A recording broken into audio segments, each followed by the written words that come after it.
A Midwestern road trip stops at a boarded-up rental on the edge of Dayton, Ohio.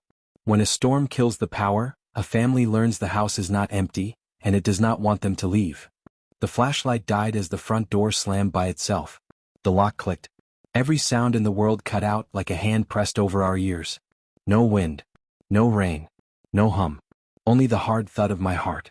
In the black, something breathed close to my cheek and whispered my name, Maya. Then a cold hand squeezed my shoulder. We didn't scream. We couldn't.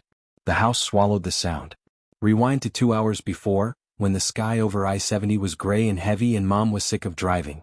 My brother Ben had been singing the same line from a pop song again and again until Mom said, "Enough, buddy.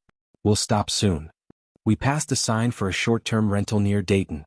"Cute little farmhouse," the listing said. It had a big porch and a sweet white fence in the picture. "Laundry included," Mom added, tired and hopeful. When we turned off the main road, the trees grew close and the pavement cracked. Leaves spun across our tires. The house waited at the end like someone holding their breath. In real life it wasn't cute. Paint peeled. The porch rail leaned. One upstairs window was covered with cardboard from the inside. No cars. No birds. Even the cornfield behind it stood quiet, the stalks like tall brown bones. Mom forced a smile. "One night," she said. "Showers, sleep, back on the road." We carried our bags up creaking steps. The front door stuck, then gave with a sigh that smelled like damp wood and old metal. Inside was cooler, like a hand dipping into a pond. Dust swirled in the thin light. The hallway stretched narrow and long with 4 doors like closed mouths. To our left, a living room with a tan couch and a TV that made a soft, high mosquito whine. To our right, a kitchen with a black stove and a back door with 3 bolts. "Feels fine," Mom said. But her voice had a question in it. Ben flicked a switch and the ceiling bulbs blinked like sleepy eyes. Flicker. Hold. Flicker. "See?" he said, trying to be brave. "Fine." He set his backpack on the couch. The TV's whine grew louder, then quieted when he smacked the side. It showed a gray screen with no signal, a slow wave rolling across. The room smelled like a blown-out candle. Less extreme event. The first odd thing was a single picture frame on the wall turned backward. It held an old family photo, but we didn't know that yet.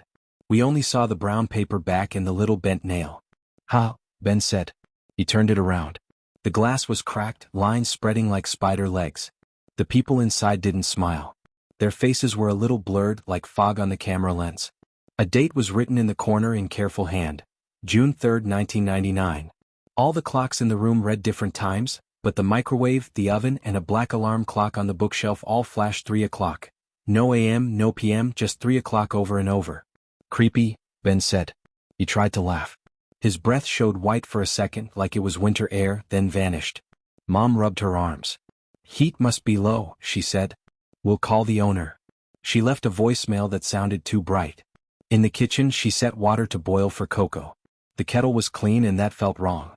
Everything else was dusty except that shiny mouth of metal.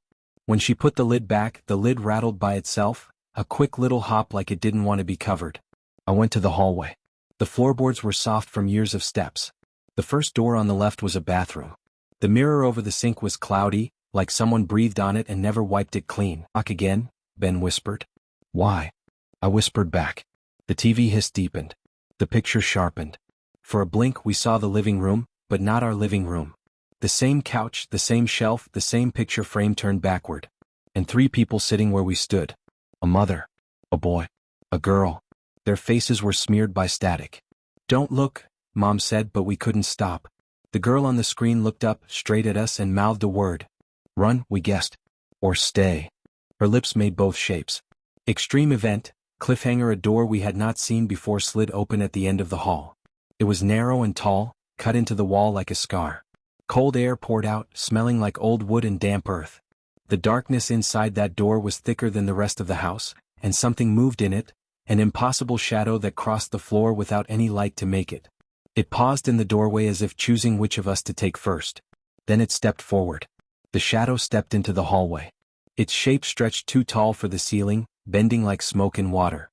Mom shoved us behind her. "Back up," she whispered. We moved slowly, our feet whispering against the wooden floor. The air felt heavy, thick like wet wool. Then the sound returned, not music, not talking, just the groan of the house breathing again. Floorboards moaned, wind sighed through cracks, and far off, The kitchen kettle began to whistle though no one had turned it on. The shadow stopped halfway down the hall. It tilted its head as if listening. Then it folded in on itself and vanished. We didn't speak for several seconds. Ben whispered, "It's gone." Mom shook her head. "No. It's hiding." The lights flickered once, weak and yellow. They didn't stay. Less extreme event. From upstairs came a soft thump. Then another, closer to the stairs. A dragging sound followed, slow and sticky like someone pulling a wet blanket. Dust fell from the ceiling in little spirals. "There's no upstairs, right?" Ben said. "There wasn't," I said. The thumping stopped. Silence swelled. Mom held out her hand. "Basement," she said again. "It's our only way out." We moved toward the kitchen. The flashlight beam bounced, catching shapes, chairs, a coat hook, a doorway that looked too narrow. My shoes stuck a little to the floor as if something had spilled there years ago. The smell changed, damp wood mixed with hospital soap and burnt metal. The kettle still screamed.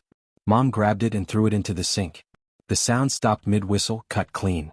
Steam drifted up in a cold puff, not warm. The basement door waited in the corner, almost hidden behind an old fridge. It was short and crooked, with a round brass knob scratched all over. Mom reached for it. The metal knob was icy, frosting under her touch. "Don't," Ben said. But she turned it anyway. The latch clicked and a breath of air came up, stale, cold, smelling like wet dirt and something old, something that had been sleeping.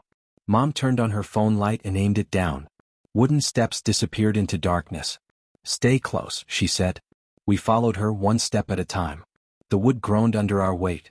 The light reached the floor, a dirt basement with stone walls and shelves full of jars. Inside the jars floated gray shapes like flowers that had lost their color. The air was colder here. Every breath made fog. Less extreme event. A radio on one of the shelves hissed with faint static though it had no cord. Then a voice, small and warped, whispered, "You shouldn't be here." Ben knocked it off the shelf. It broke open like an eggshell, wires spilling out. The voice didn't stop. "You shouldn't be here," it said again from nowhere now. Mom pointed her light toward the far wall. There was another door, metal, bolted shut, edges rusted. Someone had nailed a wooden board across it with the words "Keep Shut" carved deep. Extreme event. As we stared, the nails began to slide out by themselves, one by one, squealing through the wood.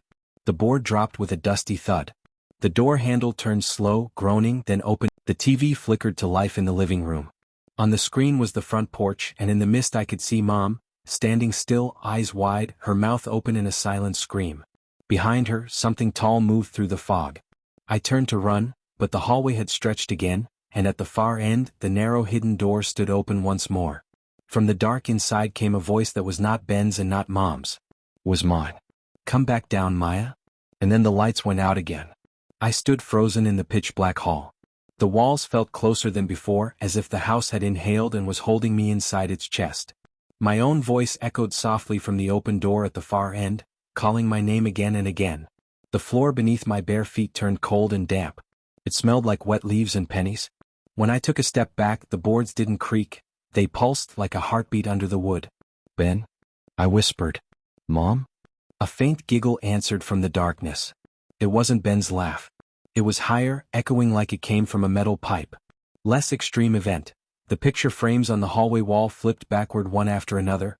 Flap, flap, flap, until every frame faced the wall. Dust poured down like ash. A clock at the end of the hall rang once, 3 o'clock again, then the hands spun backwards so fast they blurred. I ran for the front door, but the knob had melted into the wood like wax. My hand slid across it, finding no way out. I turned toward the living room.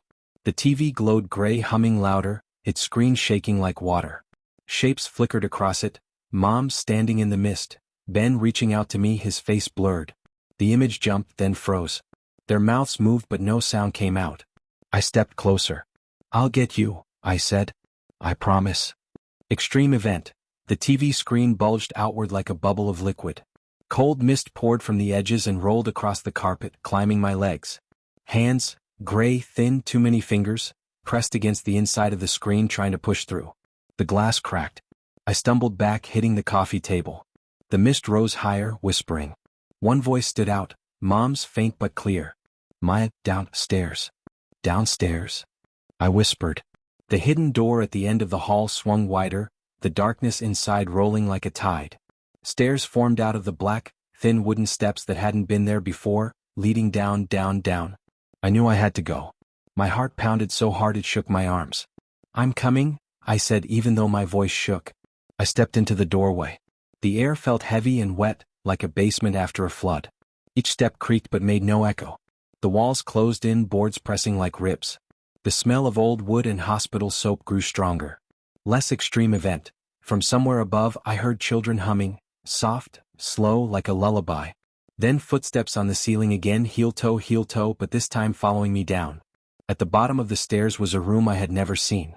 It looked like a mirror of the living room, same couch, same TV, same picture frame, except everything was gray and dripping like watercolor.